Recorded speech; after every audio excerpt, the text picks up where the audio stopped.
nên chồng của xin à Mày hiểu gì à? Mẹ mày chửi bọn tao à? Anh có một cái sát thế nè. mày nói ít thôi Mẹ lần sau đừng có để bọn tao gạt. nhớ cái mặt tao này Có một cái sát này mới đi ra. em thằng này nói tốn nước bọt không rồi Đúng rồi. Nói chuyện chán hiệu cái gì? nhớ cái mặt tao nhá Lần sau đi đường nhớ cẩn thận. Con chỉ muốn like còn đi nhau thì tuổi đâu hay luôn nè. Để hôm ba like được bây giờ tụi nó đi pê chứ nữa. nhớ mặt tao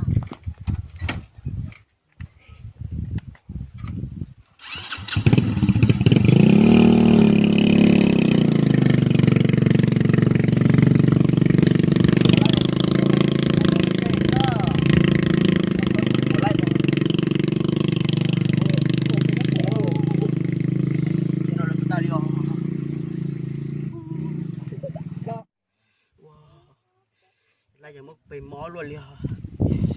Có gì được lại cô nè. Có gì nó xả. Cho tập đi thì lại một về.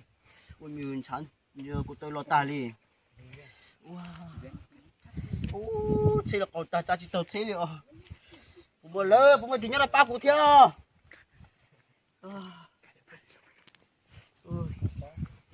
Lỡ. Lỡ bố thì nó ba cụ theo. Lỡ bố thì nó ba cụ theo.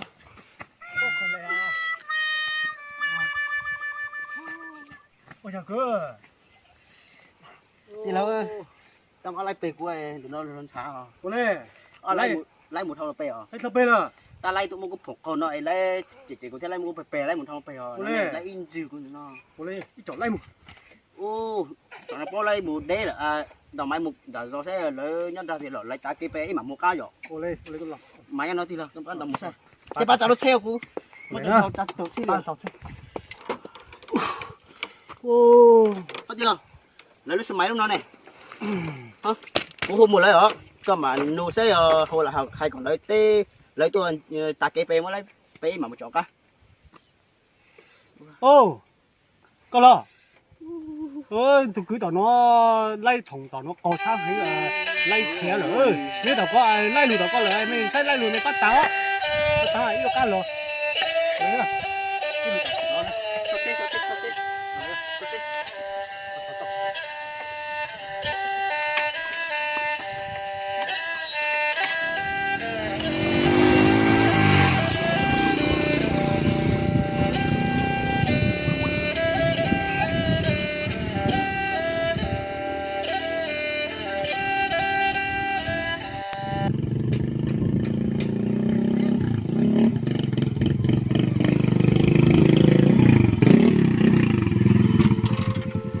ngắm cảnh ấy đó Ngắm cảnh gì đó. em ở trên đó anh thiếu suất à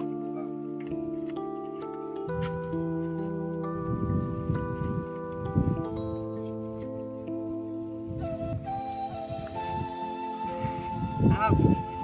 Em không làm à.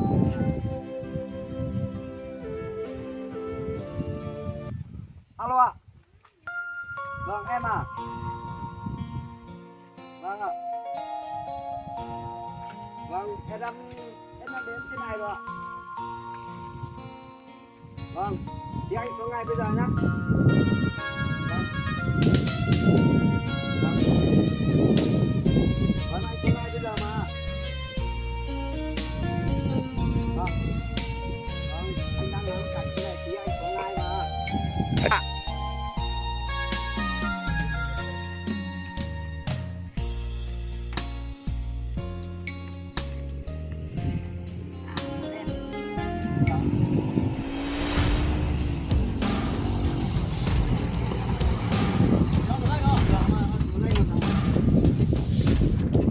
Thì là sao ở lại đâu về đồng hay thôi. em quên em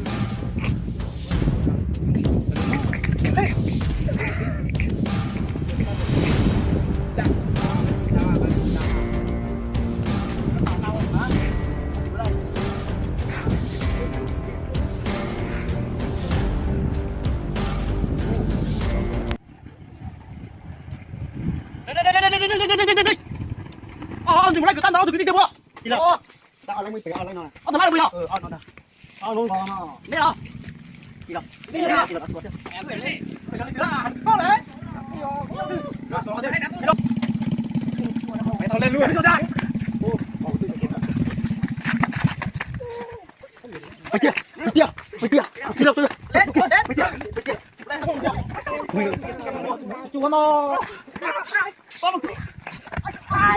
Chị mồm mò.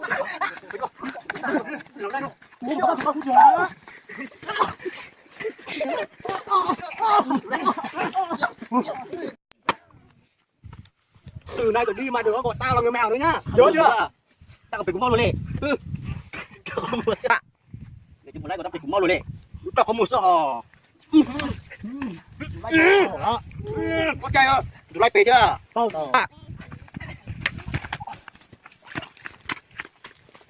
Tao đó.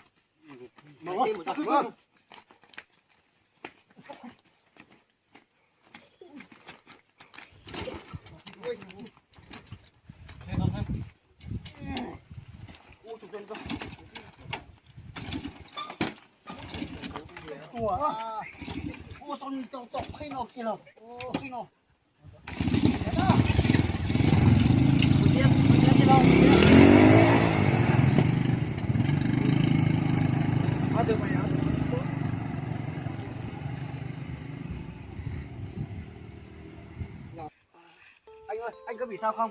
Anh ơi. Anh ơi, anh có bị sao không? Anh có bị sao không? Đau quá. Ôi, điện thoại của em rơi đâu rồi?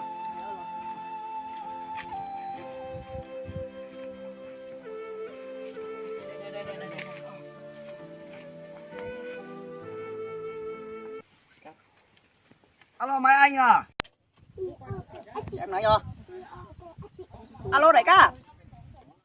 Sáng nay không nghe anh nói mà em lên vùng cao bị mấy thằng mèo đớn mấy phát cũng gần chết này. Thật mà. Vâng.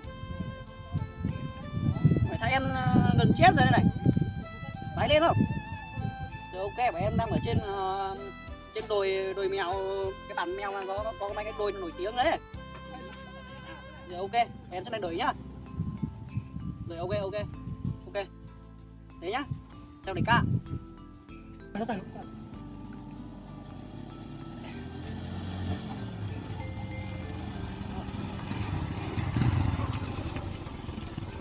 Thế nào đây, Leo? Chào đại ca. Chào đại ca.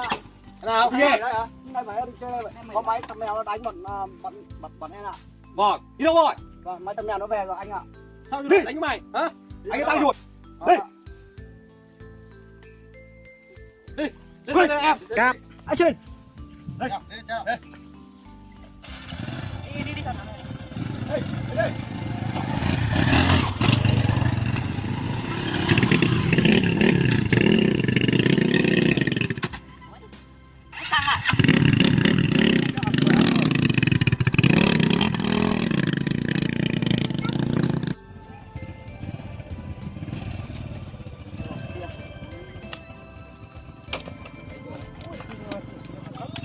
Rồi, quay nữa.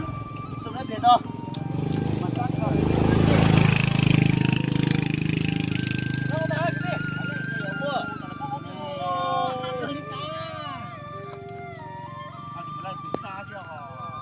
To nè.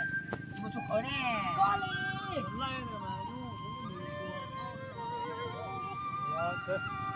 Ôi.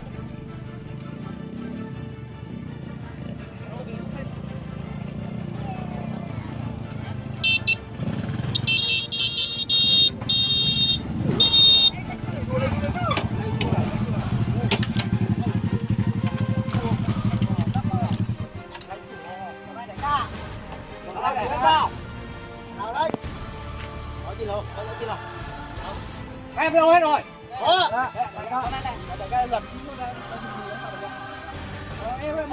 Không nghe. Em xong đi. Hello, sự đoàn em không? Tao nào? Ôi. Không lên. Ơi,